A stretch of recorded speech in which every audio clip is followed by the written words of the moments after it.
familia, Miranda here, and in today's video, I'm going to be sharing with you guys my top 5 favorite films from 2023. Now, keep in mind that I did not get a chance to see everything. I definitely missed out on a lot, but just based off of the films that I did check out, I'm going to share with you guys my top 5. So, I do have a couple of honorable mentions that very well could have made the number 5 spot before we do actually get into the top 5. So, first one being A Knock at the Cabin. I really enjoyed this one, you guys. I love films like this that kind of gives you that what if question and just really makes you think about the situation and everything. Like, what if this one certain person could change all of mankind, could change the future and everything. And Batista in here, oh my gosh, you guys, he was just very convincing. He was phenomenal. He definitely needs to take on more roles like this. He definitely pulled off the whole seriousness.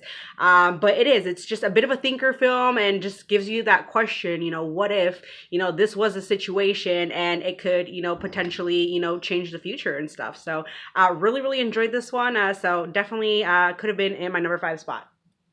All right, my other honorable mention is The Flash. This one actually came as a huge surprise, you guys. I'm not huge on superheroes, Marvel, DC, anything like that. But I was very pleased with The Flash. And I have to say that this is easily one of my favorites from DC. So yeah, I went into this not really expecting anything, just wanted to watch it, you know, along with my son, because he's super into, you know, like The Flash and all the superheroes and all that. But yeah, I came out very pleased. This was a blast of a film. Ezra Miller as The Flash is just absolutely awesome, and then bringing in, you know, Michael Keaton Batman. Yeah, this was awesome, you guys. I really enjoyed this one. It was super funny, just great comedy, and just one heck of a fun of a film. So yeah, this very easily also could have been in my top 5. All right, so coming in at my number 5 spot, you guys, we have Are You There, God? It's Me, Margaret. This is a fantastic adaptation of the book. It was a book that I'd honestly just completely had long forgotten about. And when this was announced, I was like, holy crap, I remember reading that book. So it just came as a huge shocker that they just out of the blue decided to turn the book into a movie, and I thought it was just absolutely fantastic. The girl who plays Margaret, she was phenomenal, and Rachel McAdams as the mom, she's just an adorable mom, and I absolutely adored her in this film. I loved her so much. But this is just a great little coming of age film. You basically have Margaret, she's moved to a new neighborhood, and so it deals with the struggles of, you know, moving into that new neighborhood, making new friends, dealing with school, dealing with all the girly matters, because obviously she's at the age, she's at the brink of entering into her teen years and everything. And so I honestly, it was cool to actually kind of have all this talk on like all these girly matters, but then you also tie in religion, which is actually also kind of important, you know, I think anyways, because I mean, a lot of people are brought up, you know, with their religious beliefs. A lot of people are non-believers. And so it's just kind of ties into the way that one is brought up and everything. And, you know, in her case, she's kind of struggling to, you know, figure out, you know, what religion she wants to be a part of, whether she wants to be religious or not, or anything. So it's just a great coming of age film, you guys. And it's just a really feel good type of film. It just, seriously, you'll be smiling the whole time you're watching this. And so I just absolutely adored this film so much. So it had to be in my top 5. All right, so coming in at number 4, we have No Hard Feelings. This film, you guys, I cannot honestly remember the last film that made me laugh so dang much. I was seriously, the entire time that I was watching this, just laughing my butt off. You basically have Jennifer Lawrence's character here. She is hired to basically kind of befriend and seduce this kid here. Obviously, he's this high school kid about to go off to college, and he's just the shy type, kind of socially awkward a bit. And so his parents hire her to, you know, kind of get him ready, like I said, and seduce him and stuff like that, and just prep him for his days in college and stuff.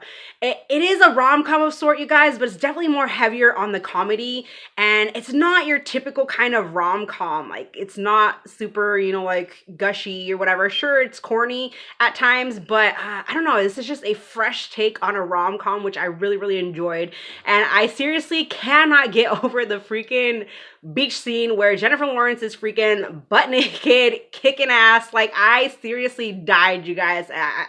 But this film is just so flippin' hilarious, and this is one that I could just pop on and just have a good time with it, like, every time that I watch it.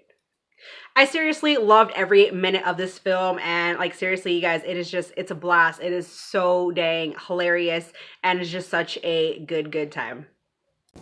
Coming in at number 3 is Air. Unfortunately, I don't have a physical copy yet, but after streaming it, I came out overly impressed. Didn't really expect much going in, but this film was inspirational and informative. It's quite the story of one company's determination and investment into creating the company image. It's crazy to think how small Nike actually started off. They were already established, but wanted that gimmick and wanted to increase sales, and so they needed a face to do that. So they set all their beliefs in one person's skills and all their money to create a shoe for Michael Jordan, who at the time wasn't even interested in Nike and was already pretty set on being the face of Adidas, but Nike put in all that effort to land Michael as the face of the company, and it was just unbelievable. The story is unbelievable. They risked it all. And you guys, this film, it just has a lot of great in-depth conversations. Matt Damon steals the show. His speech at the end meeting with Michael was phenomenal. And it's just an absolutely amazing film. It's crazy to see that after that moment of landing Michael Jordan, how much the Nike brand changed and grew. I should know because I go by the campus like all the time, and it literally takes over several blocks. Air, man, what a story. I love this one so much.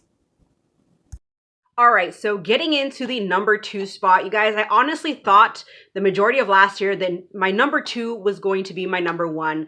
But after kind of going back and forth with myself and really thinking about which film I wanted to put in my number 1, which I wanted to put in my number 2, I ended up putting in my number 2 spot Scream 6. Now, I love the Scream franchise, you guys. And Scream 6, I can easily say I would put right up there with the first film. And this film was just freaking insanely brutal. I don't know. For me, honestly, this was definitely one of the more brutal Scream films. I mean, there's a lot of just like stabbing in the face and everything, which was just freaking wild, man.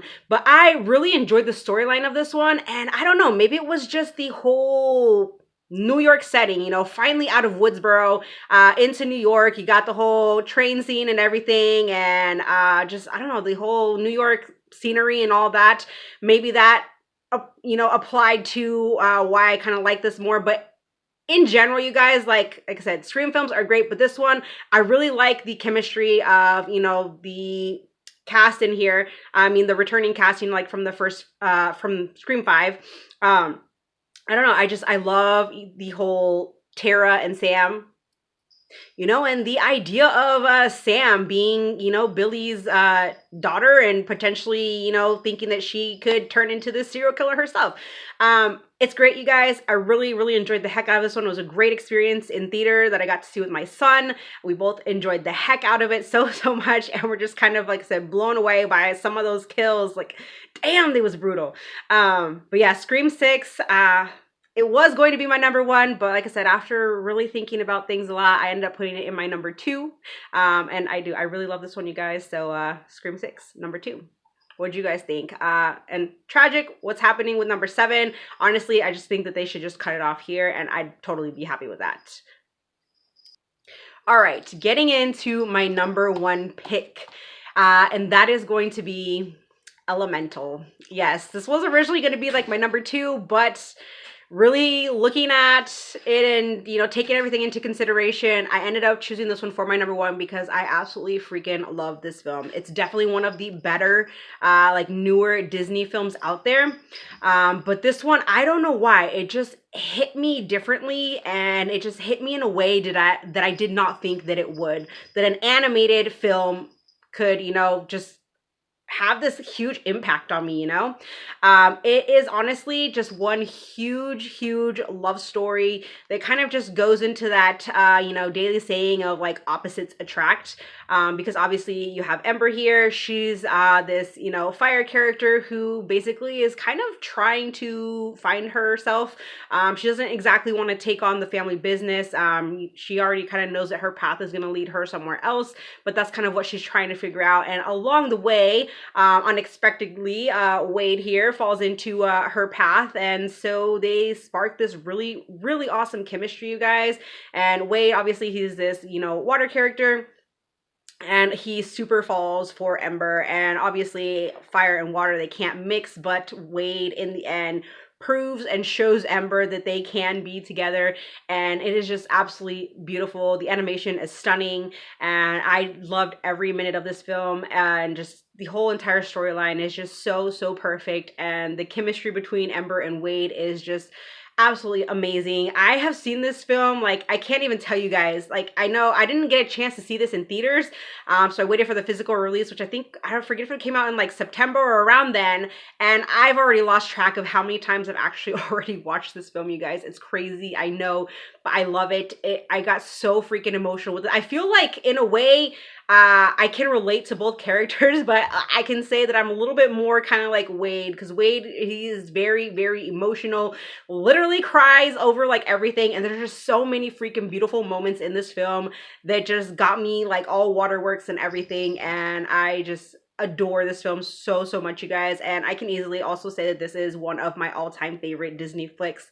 Like I said, I did not expect a film like this to just have an impact like that on me, and so yeah, it's just a very kind of emotional film, but it's very beautiful, and all of the characters in here are just fantastic. And so yeah, Elemental is my #1. So those are my picks, you guys. Let me know what were your top 5, or even your top 10, or even just your favorite film from 2023. Thank you guys so much for watching. Join the family if you have not, and I will see you in my next video. Bye.